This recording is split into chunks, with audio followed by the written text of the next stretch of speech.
YouTube. So today I am going to show you one of the ways that I cook my chicken. This way is a little bit faster than the second way that I'll show you. So I kind of do it this way when I'm in a rush or just don't have as much time or don't feel like spending as much time. So I do get my chicken from Costco. I go through so much chicken that it is way cheaper to buy it in bulk there.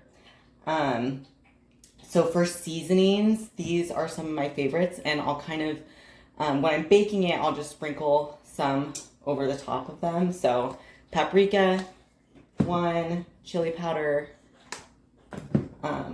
onion powder, and this is a different seasoning that I actually found at TJ Maxx, and it's pretty good.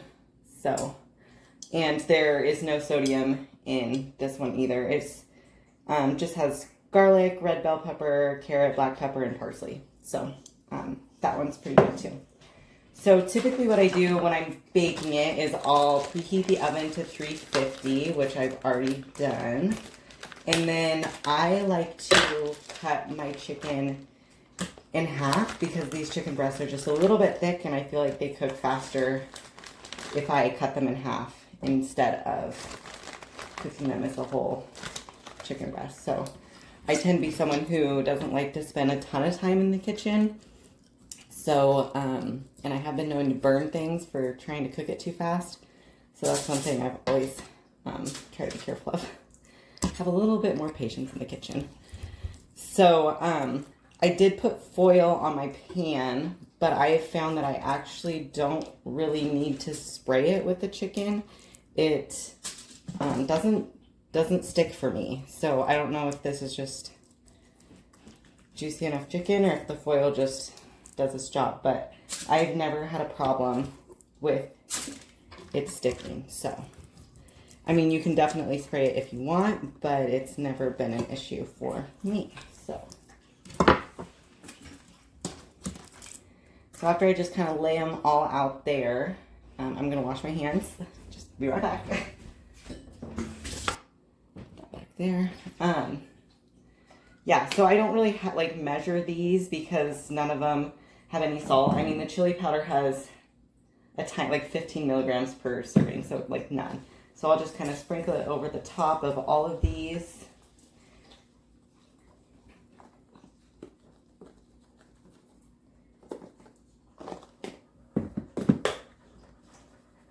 And you can kind of put more of the ones that you like. And so I definitely really like this chili powder, so sometimes I tend to put a little bit more.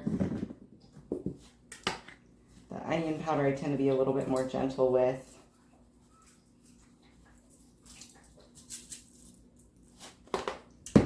And then we'll finish with the seasoning from TJ Maxx.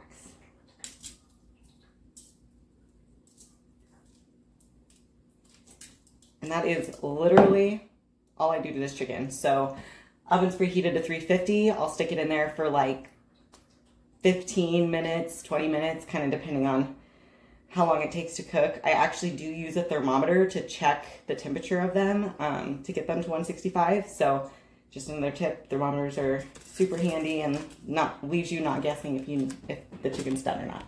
All right, so the next way I'm going to show you guys how to cook chicken is actually my favorite way. So it's actually in the Ninja air fryer. And I will say that for my air fryer, I did buy these inserts off of Amazon. You can cook your food in here and it is so much easier to clean because you can just throw these in the dishwasher.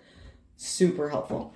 So what I do with this one is I cut up all the chicken into tiny little bites so you can kind of see that I already did that. Cut them up into little bites.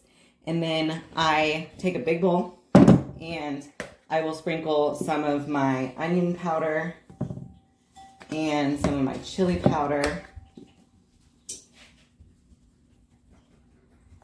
and my garlic powder and paprika.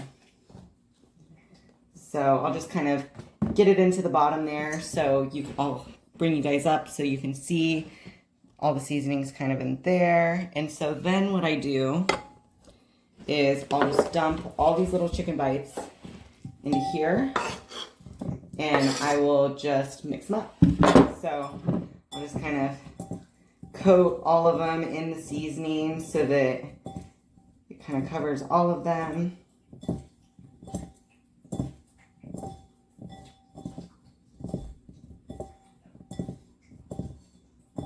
And then we'll wash the hands again. After I got them coated, got them all coated in the seasoning, I just put them into the little baskets for the air fryer. So, get them added in here.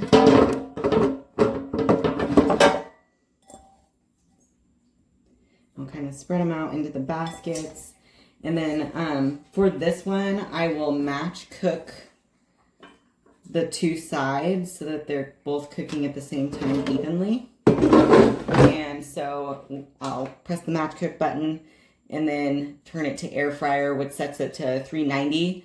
And then I will just start it. So these take like 12 to 15 minutes, kind of depending on how big you cut your chicken pieces. So while the chicken is cooking, I thought that I would go over my seasonings because I am a huge seasonings person and I tend to have a lot.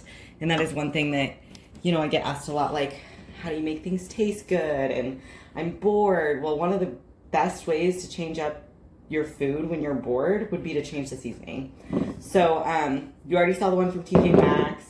Onion powder and the chili powder and the paprika tend to be my go-tos.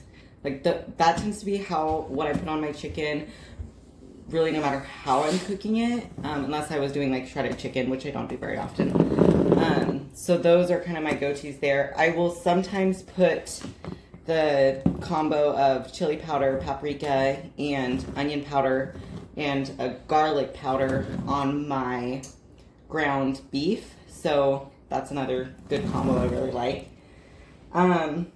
Obviously, pink Himalayan salt. I put this on like all my food. This tends to be something I put on like as I'm putting my meal together. So like after it's already cooked. Whereas like these seasonings on the meat kind of go on like before I cook it. But this I put on my meals like after it's ready to go and I'm about to eat it. Coriander, I actually really like this on my sweet potatoes and my veggies. So sometimes I'll literally just do the combo of coriander and pink Himalayan salt on my veggies and sweet potatoes. I think that's really good. It's really simple.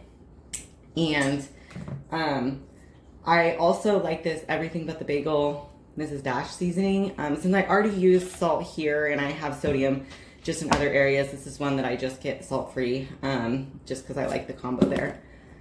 So sometimes I'll put dill on like lettuce or my veggies or rice.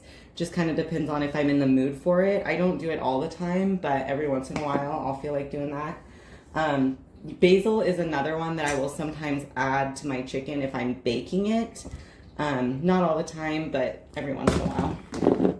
So this one is actually a veggie seasoning that I found at Costco, and it's pretty good. So it does have a little bit of more of like a vinegary taste. So if you're not a big vinegar person, you might not like this one.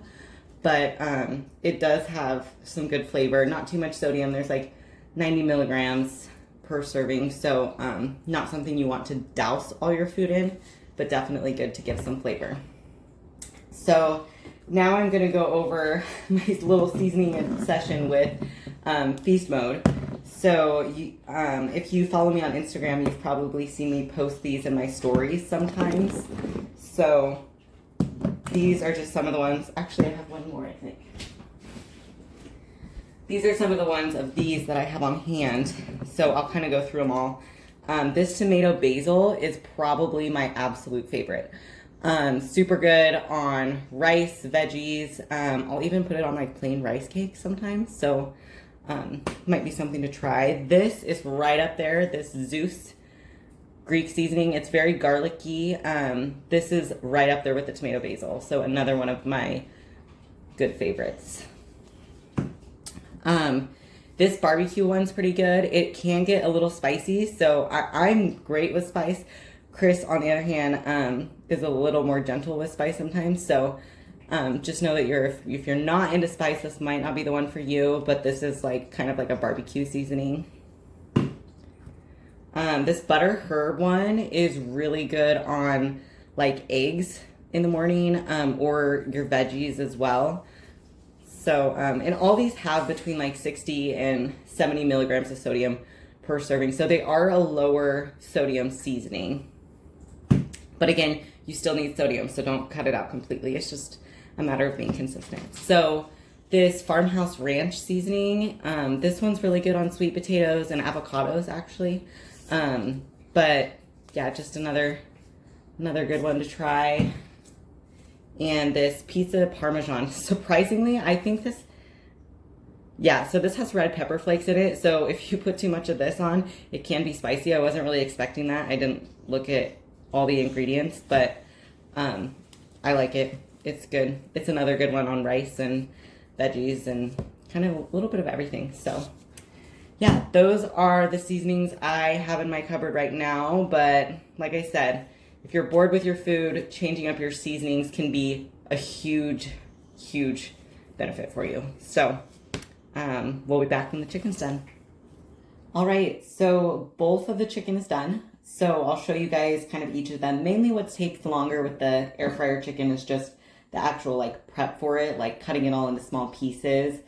But they both taste amazing. So this is the baked chicken, and then you can see the air fryer chicken over there.